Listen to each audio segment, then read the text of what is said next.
Ramon, like I said, Ramon has some hits. What you're not gonna do is be disrespectful to Ramon? the first love of my life. That's what we're not. I was waiting for that reaction. Go. Let's mother. I was waiting for that reaction.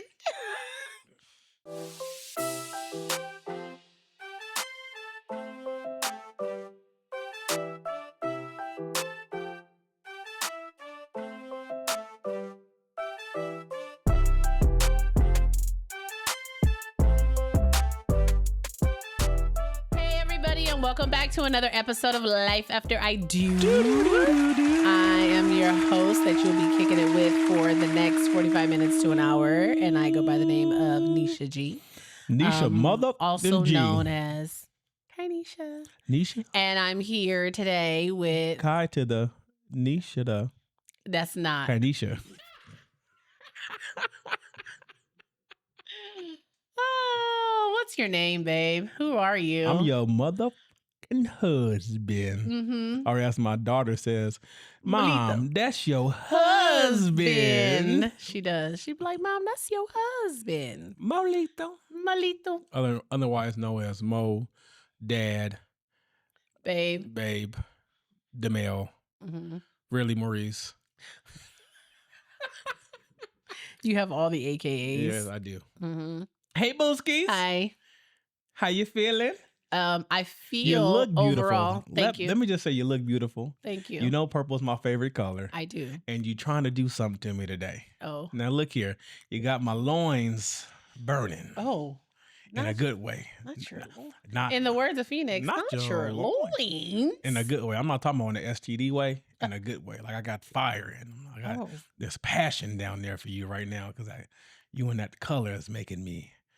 Well, you're creeping me out with your old man talk, so that's not, it's doing the opposite for me. I'm happy that you're turned on because I am not. I said, I'm going to give me a wig and start doing my Uncle, Uncle Perm from TikTok, that old guy that I'm going to be doing my paralease because he be taking me out. I cannot. You want your water bill, babe?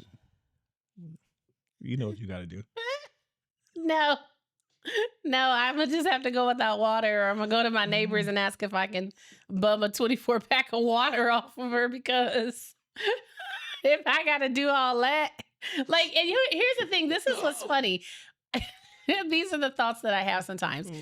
I used to think like, okay, like sex workers, right? Mm-hmm. Like if you're a true sex worker, right? Mm-hmm. You like each man is like a client. Like, you know, and I would sometimes when I was like out in public, if I saw a man that was just like not attractive or like had really nasty, dirty fingernails, dirty jeans, and I would think like, oh, he would be a client. Oh, I couldn't. Like, how was your week? How was your week? Cause you wildin'. I used to think about stuff like that. How was your week? My week. Let's talk about your week. Let's get My week was good. Except I have a bum elbow, and it's like it's making me feel I'm not weak. I'm sorry, what? I have my elbow probably hurts because I was trying to show you up.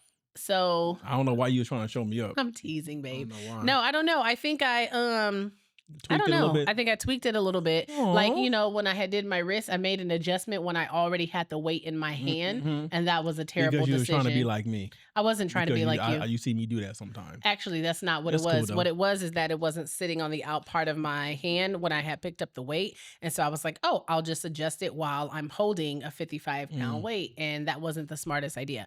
But now I do feel like once my elbow feels better because I got new wrist wraps, it's game over. For you bitches, huh? It's game over. But then I also just realized that to be a part of the 600-pound club, straps and stuff are not allowed. So I can't wear straps for that, which is fine. But I'm talking about for my regular weightlifting sessions. I feel like I really thought you were going to come on here and be like have good energy and high energy about your crafting you've been doing because you back. Oh, well, I am. I'm back in my crafting bag. You knee deep. You all the way in it. I would say you knee deep, but you up to your neck in it now. Bye.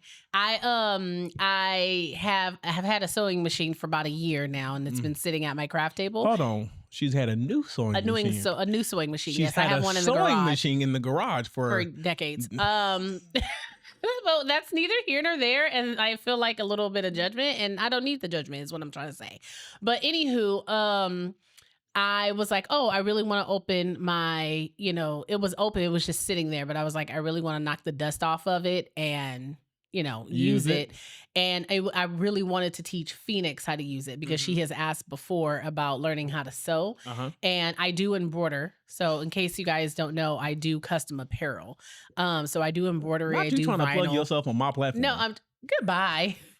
But I do all of that stuff. So anywho, I wanted to get back into my sewing, and it was really important because I wanted to teach Phoenix how to sew. So we've been practicing making these makeup bags, and it's been going really well. It's I enjoy crafting. Yeah, it's good. It's good. It's going good. It's going good. And so then I know one of my friends, she was like, you really like crafting. You like creating stuff and stuff like that, huh? And I was like, yeah.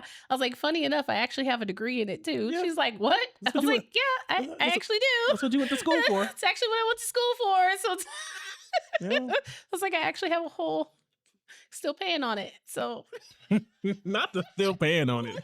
So took me out. So if you need anything made, took me out. Just let me know. Still paying on it. Still paying on it. I'm gonna just keep it short because you took a lot of time. Oh my gosh. My week was great. I feel like I'm making great progress. I like I said, 2025 is the year. Maurice is working on Maurice, and I love it. I see a lot of my faults. I'm trying to be better. I'm trying to be my main priority is being a better father and having a better perspective. Right. This child is pushing me to my limit daily, but I will say she looks so adorable today in her old lady outfit. Oh my gosh. She was so cute. She was so cute. You know what I watched? So I was checking to see if the door. Sorry, I was checking to see if the door was locked, and so I started watching the video from this morning when she ran back in to get her sweater, and she's like running, and she's got this wig on, and she's at the front door. And I was gonna post her and be like, "Who is this woman at my door?" Matter of fact, now I'm finna go download it from the website. But yeah, so I mean, I've had a great week. My only downside, which I'm trying to remain positive, is that the scale is not moving. It is moving, but I'm gonna just sum it up to I got more muscle now. You do. I will say that today in the gym, I was like, damn, I look kind of strong. I got some good footage of you. Okay. I was kind of feeling. It was a little vain. I was kind of feeling myself. I took some video of him, and I was like, okay. So I'm feeling myself. And I'm excited. I'm very looking forward to a lot of things coming up. But I'm just trying to work on myself, and I'm happy with the progress. So that's it. My week has been great. I'm proud of you. My family has been great. My wife is as beautiful as ever. Let me tell y'all, my wife, she been working on her glutes and hammies. Oh my gosh! And that shelf is shelving. Okay, exciting. Go ahead, put a whole dinner up there. Groceries.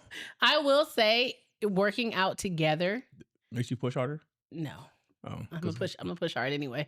Doubtful. I'm gonna show up anyway. My elbow is quite literally inflamed. But do you think that stopped me from doing pull-ups today? Because it did it. Pull-up look a little weak. It did it though. Did you think it stopped me from doing rows? Because it did it. God. Now, can I barely move it now? Yes, I can barely.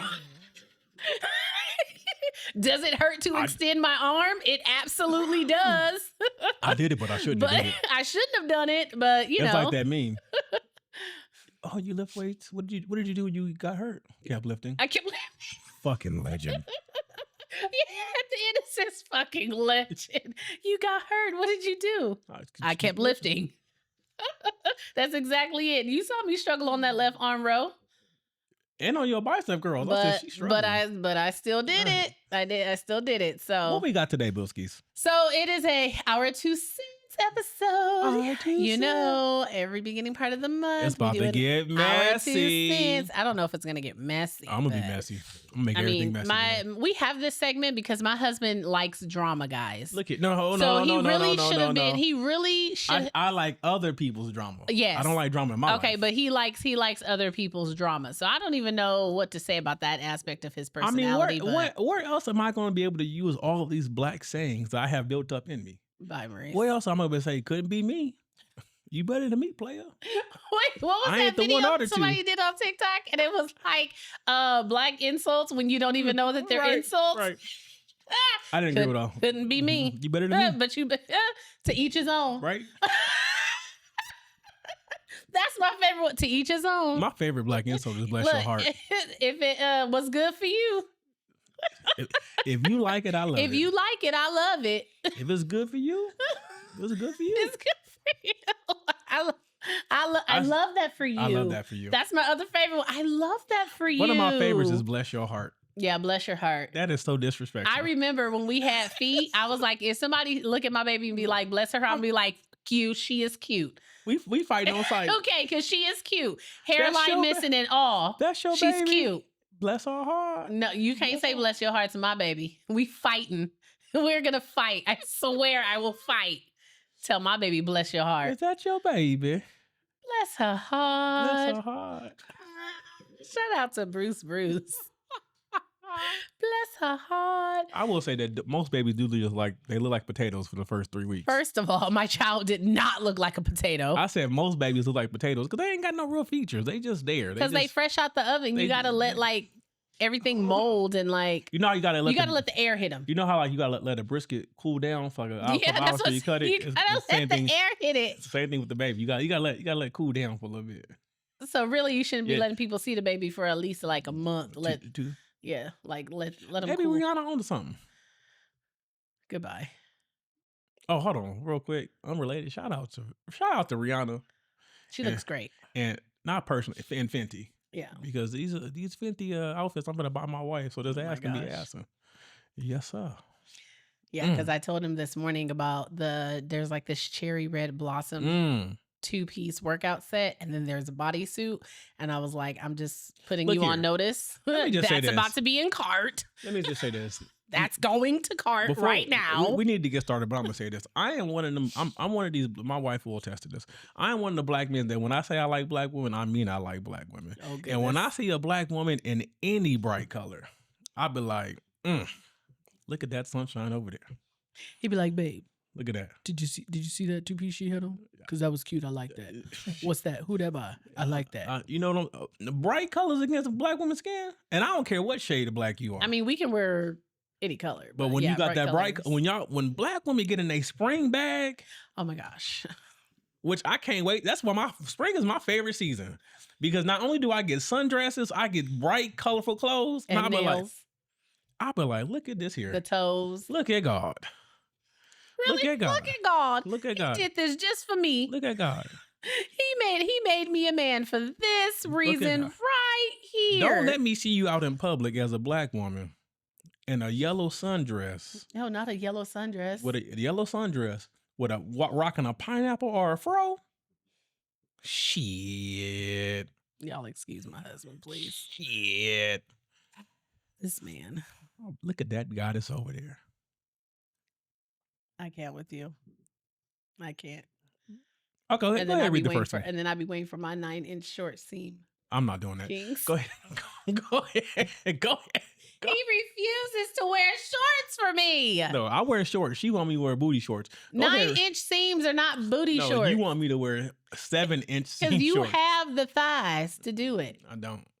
You have the legs to do it. Okay, what's the first one? Okay, don't run over me. What's the first Don't one? run over me. Don't do that. I was just talking about how I really appreciate my black queen. Mm-hmm. Yeah. Okay. Let's see. Let's go ahead and hop into Armful Songs. Okay, this one, it's not a lot of drama. It's actually like asking real advice. They want advice? Oh, it's a real thing. Okay, let's go. Am I the asshole for divorcing my depressed wife because her depression and depression-induced spending are dragging me down? Oh, depression-induced spending? Yes. Oh, Lord. Okay. At what point do I leave my wife because of her depression and her depression-induced spending that's dragging me down? When my wife and I met, I was an MBA program and she was finishing up her certification process to become a nurse anesthesiologist. I was drawn to the drive and optimistic view of the world. We were both young adults who saw the world as an endless source of opportunity. We discussed having kids when we were more established in our career. After graduation, we both went to work. I got a job consulting, making $200K a year with a signing bonus, and have continued to grow in my career.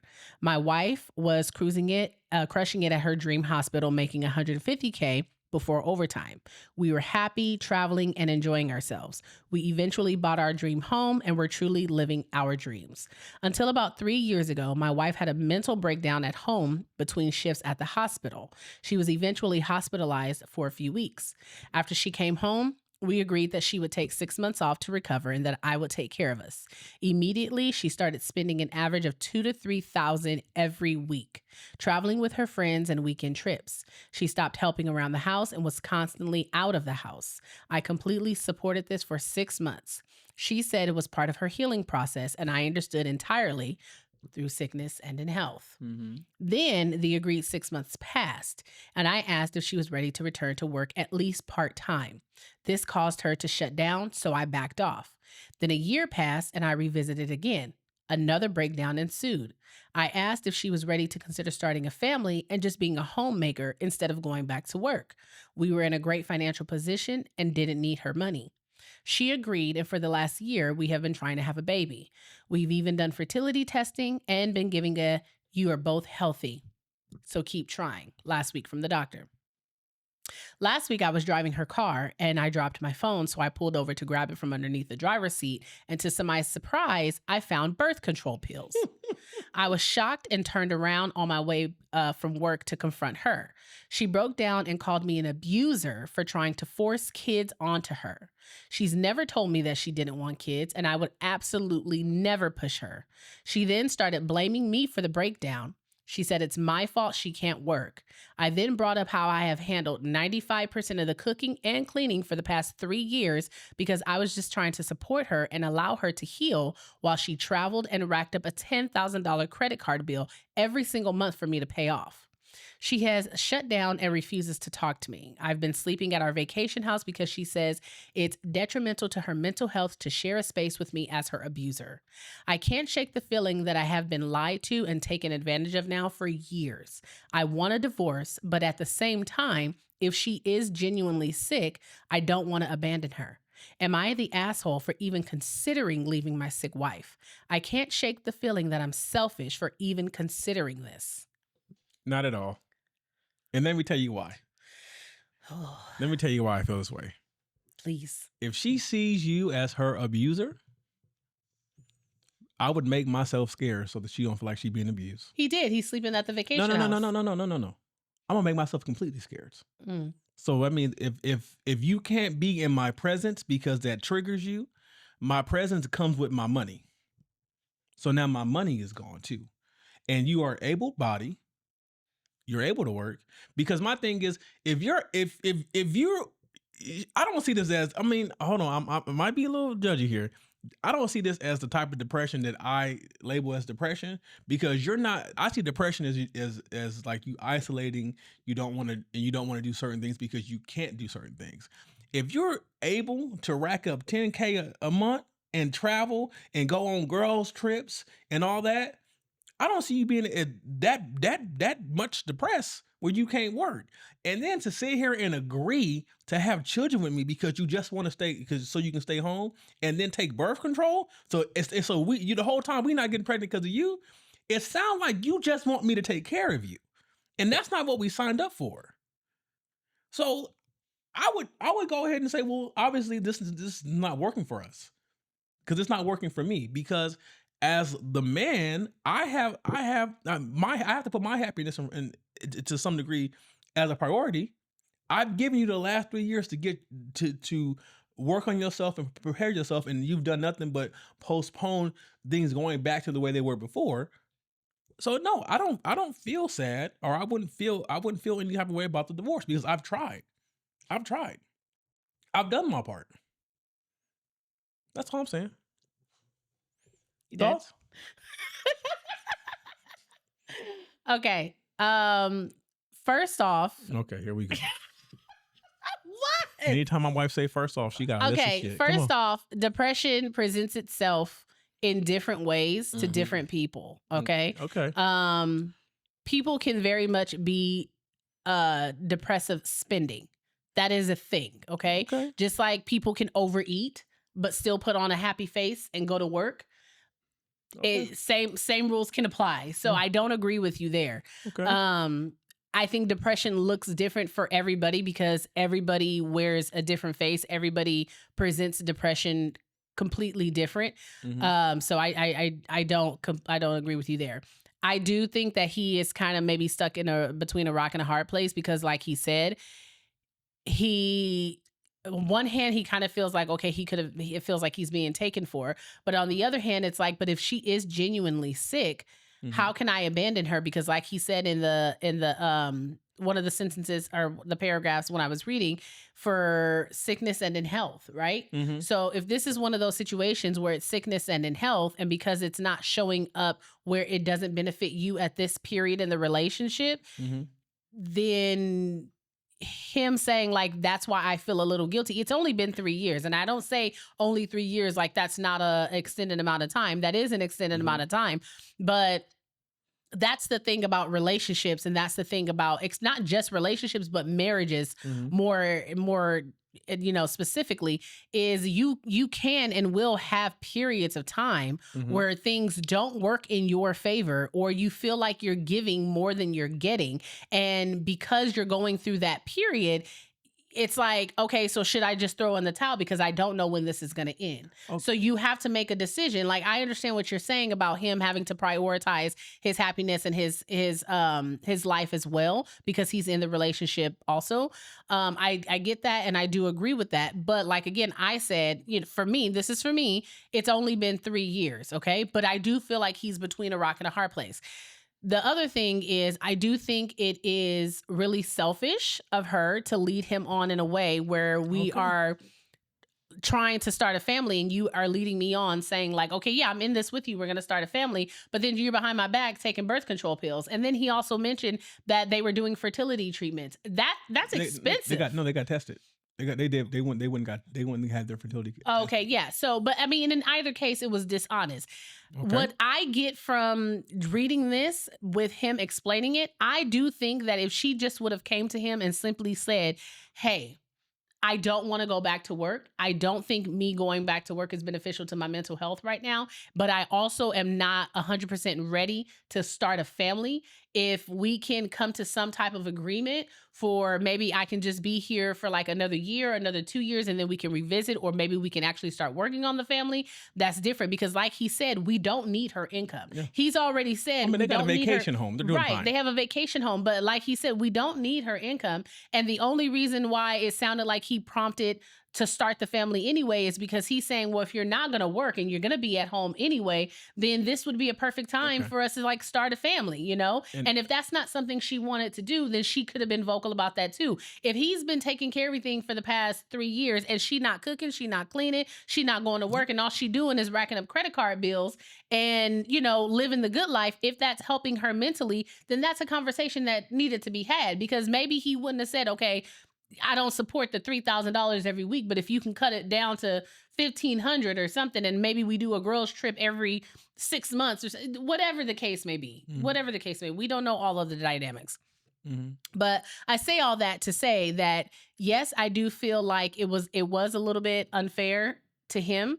But again, we also don't know, and we can't speak to what depression looks like for her. Okay. You know what I'm saying? And I will say everything you said is valid and it could very much well be true. But as you're reading, when she had the nervous breakdown in between shifts at home, whatever that may happen, right? They agreed that it would be 6 months. The 6 months came. They talked about the subject. She pushed back. He said, "Cool, she no problem." Push back. She broke down, and he decided to back off. So she broke down. He backed off. They had the conversation again in a year. She broke down. He backed off. Right. This is a repeating pattern. Right. So now it's a year. So now it's been 3 years, or now it's been 2 years, and she said, "Hey, well, if you don't want to work, how about we have a family?" Then she agrees to that. I know. That's what I just said. Right? I know you said it. And then behind his back, she's taking birth control. Yes. That's not fair to him. Right? So it's that the behind the back taking birth control is dishonest. Yes. So I agree. So I'm not going to sit here and hold this man to sickness and health when she's not love honoring and respecting because she's being dishonest. So she's the one breaking the vows because he was trying to uphold the vows by being there for her in her time of need, but she's not upholding hers. So, like I said, I would not hold it against him if he filed and went through a divorce because he attempted. Yeah, I didn't say I would hold it against him. I'm just saying I'm talking to the fact where he said that he still feels guilty. That he feels guilty for having the thought because in his, like how he's saying in his mind, if she is truly genuinely sick, I don't want to abandon her. And I get that. But here's the other thing. This to me sounds like one of those things where something needs to be done sooner rather than later. Absolutely, agreed. Before it turns into resentment. Yes, agreed. Right? Agreed. So make the split now while it can be somewhat civil before you get to the point where you just don't care because now you feel like she's wasted so much of your time. Yeah. I mean, I think we're also negating why the breakdown happened in the first place. Well, he never said that. Exactly. Like no one just has a mental breakdown out of nowhere, especially when the way he set it up. He was like, she was making 150. I was making 200. We got a vacation home. We traveling. Like if life was so good. What happened? There's something else we don't know about. Yeah. There's something else because the picture he painted in the beginning is like, you know what I mean? Like if that was the case, y'all making $350K a year and traveling, you ain't got no kids. Ballin'. Yeah, ain't got no kids. You got multiple homes. And it would sound like you're living the good life. So what was the breakdown? What's the issue? What was the issue? Right. What was happening in the brain? Like, you know what I mean? Or there's more information that we don't know about. Right. There's a lot of other things to consider that was not said before, you know? He painted a pretty picture. Came on there and was like, need advice. Don't know if I should leave my wife, you know? Yeah. And that might be playing a part as to why he also feels guilty. Yeah, okay. Well, sir, you wouldn't be the asshole. That's my answer. No, I say no. My wife probably says maybe, but I say no. I say no. I didn't say maybe. But okay. You know what I'm saying? I do. I know what you're saying. Like I always say, lines have to be drawn. Boundaries have to be set. Limits have to be displayed. Okay. This one. Okay. Ready? Yeah. So my husband doesn't understand that I am tired. You ain't doing enough. I'm a stay-at-home mom with a full-time work-from-home job, and I have a 9-month-old baby boy. Oh, she's super tired. My husband doesn't understand why I need a break, which usually happens when I take a shower. I find it difficult to relax when I can hear the baby crying. It's not that the baby specifically prefers me. My husband has bonded with him as well. All I ask is that when I take a shower, that he engages with the baby so that I can have a moment of peace without the background noise of the crying. When I try to take a break, my husband often stays on his phone while the baby cries nonstop in the background. My husband runs his own business, which takes a maximum of 4 hours out of his day and not including weekends. The rest of his time is spent watching sports, placing bets, and late night hangouts with his friends. My job is also pointless as he easily covers all of our household bills, but considers me to be quote unquote lazy if I don't go to work. I am so tired. I have not had a full night's sleep since I was 3 months pregnant. How do I get him to understand and respect the fact that I am tired?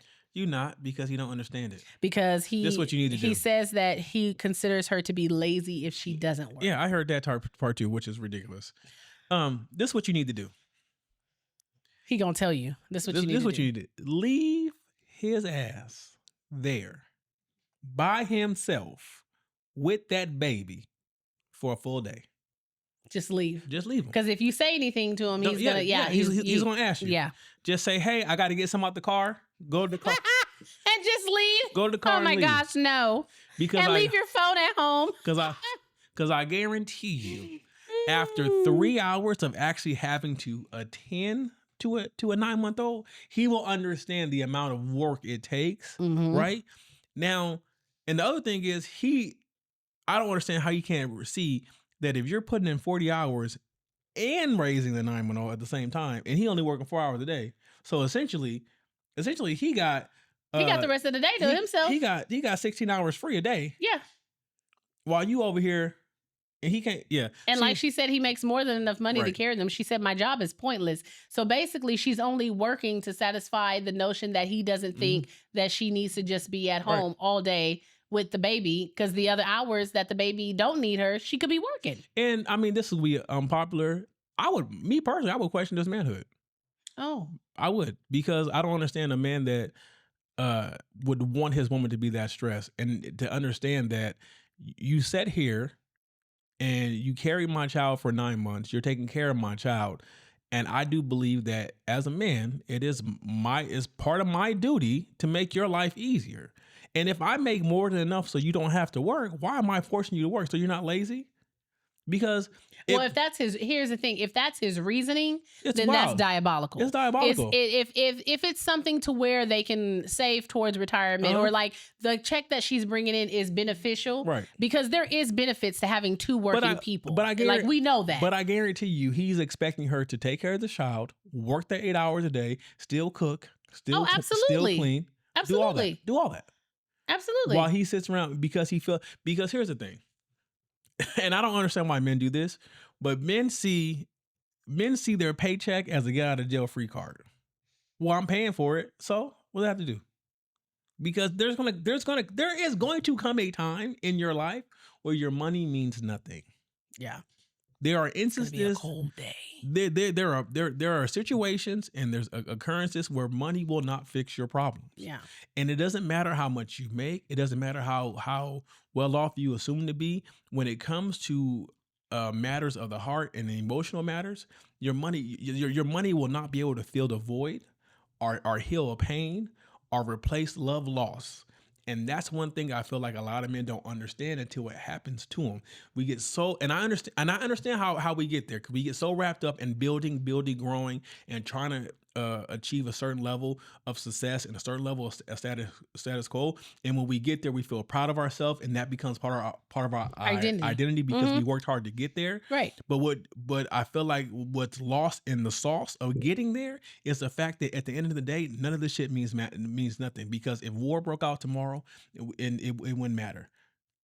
If we got invaded tomorrow, it wouldn't matter. If they drop a nuclear bomb tomorrow, it wouldn't matter. What would matter would be the connection to the people you are closest to. And I guarantee you that if you were to misplace yourself from his life, he would feel that. Of course. Whether he showed it or not, he would feel it in some kind of way. Of course. And he would most likely be jaded towards the next woman he ever approached. But it's a wild situation. And I don't, ma'am, you're not crazy. Like I said, leave that motherfucker with the baby.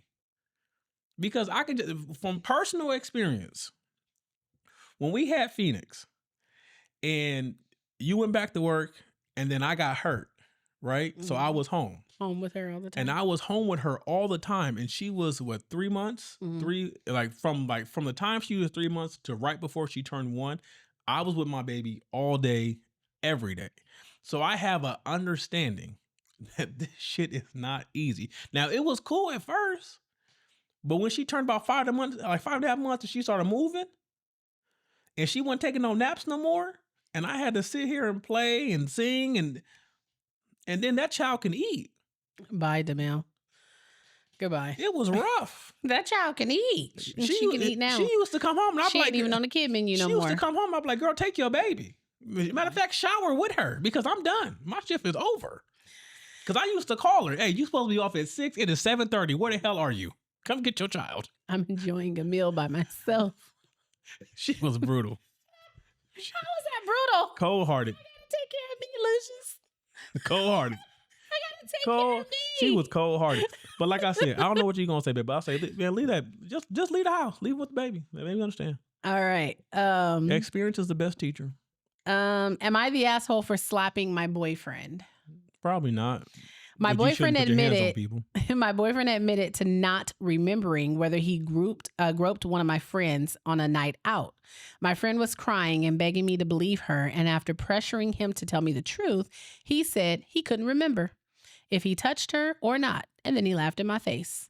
I have never once hit him before, but when he said what he said absolutely disgusted me and it broke me.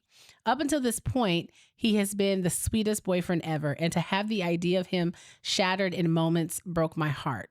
It was like a reflex when I hit him. What upsets me even more is that when I have tried to speak to him about what happened, he keeps acting like it's not a big deal. My boyfriend and his dad are treating me like I'm insane for being upset about what he did to my friend and keeps telling me it was just a drunken mistake on his part. My friends have told me that I was in the right for hitting him and that he deserved it, but I still feel guilty. Am I the asshole? I'm gonna say yes, because one, you don't have to put your hands on people. Right. I was gonna say keep your hands to And yourself. two, they're acting like it's not a big deal because it's not a big deal to them. You gotta understand, something that's important to you don't mean it's important to everybody else. So it's not important to them, especially because now they're saying it was in a drunken phase, right? So he may have not remembered, because I know people when they No, get but drunk, he remembers obviously because him and his dad are saying, "Why are you Okay. blaming him for something he did while he was drunk?" Okay. So he knows that he did it. Okay, if And you- then he shrugged his shoulders and laughed in her Okay. face. Look here. The point of the matter is that if you feel a way about it and he don't feel a way about it, this is one of those things where you have to decide whether or What not you gonna do? what you gonna do, Yeah. whether you gonna let this shape the relationship or break the relationship. Yeah. You got to make that. Ooh, I put that on the shirt. You got to make that decision. I don't think necessarily that you are an asshole for your emotions, but I don't feel like there's any place to put your hands on anybody Right. in a violent way, because had he retaliated, I would have said, well, you deserved it because you hit him You first. hit him first. Yeah. So I agree with that. Don't put your hands on people. Like, even if you upset, you keep your hands to yourself. Unless you're doing it. Get your hand off my thigh. Keep your hands to yourself. You don't hit people. Okay. We learned that in kindergarten. Unless they ask for it. Now, if they touch you or they hit you, Mm-hmm. you light off on their ass. That's the kindergarten playground rules. Stand okay? on business. Okay. But other than that, no, don't put your hands on him. Two, I think he very much knew what he was doing and he used being drunk as an excuse. And it's probably something he's always wanted to do when he looked at your friend. So there's that. He might think your friend look better than you. Right. And then so with that, if the image of him is now shaken and broken in your mind, It is just what it go. is. I mean, if y'all ain't got no real ties to each other, just go. Let's see. We can probably squeeze in one more. Oh, okay. That's cool. Okay, let's see. Am I the asshole for refusing to go on a family trip after my sister called me the family failure? Damn. Okay, hold on. So I've always had a bit of a rocky relationship with my older sister. She's always been the quote unquote golden child in our family. Straight A's, great job, married with kids. You get the idea. Meanwhile, I took a different path. I struggled through college. I jumped in between jobs, and I'm currently working a retail job while I'm trying to figure out my career path. Not perfect, but I'm doing my best. Last week, we had a family dinner where my parents announced that they wanted to take the whole family on a vacation to celebrate their anniversary. It sounded nice until my sister started joking about how she hopes I can afford to take the time off. She then followed it up by saying, "It's okay, we all know you're the family failure, but at least you're fun to hang around." Everyone laughed. I awkwardly smiled, but inside I was done. This isn't the first time she's made comments like that, but it hit differently this time. After the dinner, I told my parents that I wasn't comfortable going on the trip. They tried to brush it off as my sister just joking, but I told them that I'm tired of being disrespected. Now my whole family is upset with me. My sister texted me saying I'm being dramatic and that I'm ruining the trip for everyone. My parents said that they understand that I'm hurt, but that I should come anyway and to not let my sister get under my skin. I really don't want to go, but now I feel guilty for upsetting everyone. Am I the asshole for saying no to going on the trip? Not at all. Not at all. Not at all. Not at all. Not at all. Not at all. And I would say this real quick. One, I probably would go for the benefit of my parents. Because it's something that they wanted because it's something to do. that they want. Yeah. Right. And I would also say this. I kind of get the feeling that your sister is just jealous of you because she probably feels like she's had to be perfect. She's had to be on the straight and narrow. She's had to be. Yeah. She's had to be perfect in every sense of the word her whole life. So there was no room for her to be her true self. So there's no room for her to actually, right? You said like for her to actually display the person that she actually is. And now since you have taken a different road and you've basically been loved the same way she's been loved, because it seems like your parents love all their kids equally. you've been loved in the same manner in which she's been loved from you guys as parents, and you've been able to have your road bumps and your roadblocks and still be invited and still, you know what I'm saying? That probably got to her a little bit because people need to understand that there is a sacrifice that comes with the image of perfection. Oh, Right? absolutely. And I guarantee you that there is probably some hate. There's probably some resentment.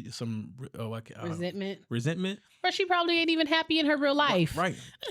She's probably not really happy though. She probably goes home every day. She can't stand her husband. Can't stand her Them kids. goddamn kids on her goddamn nerves, and she want to run away, but she can't run away because she's forced to Set the maintain example. this image of perfection, and it's driving her crazy. So live your life. I don't think you're an asshole, but I would go. And your sister just a bitch. Yep, because she's also the older sister. So Yeah. you know the pressure for her was you need to set a good example for your younger siblings. So there's a pressure of being the firstborn. There's a pressure, you know what I mean? There's a different version of your parents that you get being a firstborn. So I'm pretty sure the pressures that she got from her parents, the firstborn, her sister, she didn't get those same pressures, which is why she probably took a different path. Right. Because she didn't have to do all of the things that her older sister did. The older sister was the first child. Right. The older sister is we got to get this shit right the first time kid. So you know what I mean? And I think that's where, like, that makes sense to me. I had heard something about, it was a child therapist talking about why it's important to have multiple children in the house, because when you have multiple children in the house, it's right. They amongst themselves, they figure out where they fall. Yeah. Right. They figure out what their personality type is. Like if this person is type A, I can't occupy that space because my sister already holds that space. Or if there's a mess up, I can't occupy that space because my brother is already occupying that space. You know what I mean? So I think. And then as somebody who only has one child, I'm constantly thinking about the way she's behaving, the way she's doing things, like, because I want to make sure that she has, be on a certain path, right? But by the time you get to child 2 and 3, after raising child 1, you quickly realize, like, girl, you gonna end up doing what you want to do anyway, regardless of what I say. And a lot of times, a lot of situations, what it is the firstborn is in the mud. Yeah, the firstborns, because it's their first time, and it's the parents' first time being parents. The parents are still leveling up in their life. Right. They're not to a certain level of success. Right. But by the time you get to child number 2, 3, and 4, and now you're a little more secure. You got a system. You got some money. Right. It's a lot different. You're able, right? So that's like I said, because I got to tell my mom all the time. I tell even my father, my experience is not the same as my siblings. It's not going to be the same as my older siblings or my younger siblings. Because you got different parents, and that's what parents don't understand. There was different versions of you by the time you got to me. For every number of children you have, there's a different version. That's how many versions of you there are. Yeah, there was a different version. And that's why the older siblings are always. That's why older siblings are upset with younger siblings sometimes, because they feel like the younger siblings are spoiled. They got to do what they wanted to do, but mom and dad was constantly on my ass about stuff. But it's okay for her to just be a screw up. It's okay for her to struggle and flunk through college. If I bought a C home, you guys were down my damn neck. Right. That's because they ain't got the energy after you, girl. They didn't put so much fear into you. That fear take up a lot of energy. And that's why when we call our siblings, we go, girl, let me tell you about your mama. Let me tell you about your mama. Let me tell you about your daddy. Because your mama is tripping. Right. It ain't, because at this moment in time, I'm upset. She not my mama. She not mama. This ain't the mama I knew. This is your mama. Because she tripping. Your mama is tripping. So yeah, I would say you're not the asshole. I agree with you, babe. Go on the trip. Enjoy it. Enjoy your parents, because you don't know what could happen tomorrow. And what if this is the last family vacation? Right. Everybody gets to where everybody is together. Right. And this is the one thing that your parents wanted, was to have all of their children for their anniversary as a resemblance of their life. Here's the thing. There may be an announcement on the vacation. You never know. They might trying to get y'all somewhere where y'all can't really act out. Bye, babe. I'm just saying. Where y'all can't really act out. Yeah. I can't. All right, guys. This has been another episode of the Life After I Do podcast. If you're not doing so already, you already know the drill. You can follow us on all of our social media platforms. That's Facebook, Instagram, TikTok. YouTube. You can also write into the podcast at lifeafterido podcast@gmail.com. Please go ahead. Feel free. Don't forget to comment. Don't forget to share. Don't forget to like and do all of the things, guys. All the things. You get a new episode every Wednesday. We're available on all digital streaming platforms. You get a new Our 2 Cents every Monday. So don't forget to head over to YouTube to follow us on YouTube. We are still going strong on TikTok, guys, but we do need your help in showing us some love on Instagram and YouTube. Okay? So don't forget about us over there. I know some of y'all are on Instagram and YouTube as well. Look, okay? I don't blame them because Instagram is trash. So don't forget to like and share and follow and do all of the social All media that things. stuff. Okay? But until the end, we'll see you next week. Peace, Booskies. Peace, Booskies. Oh my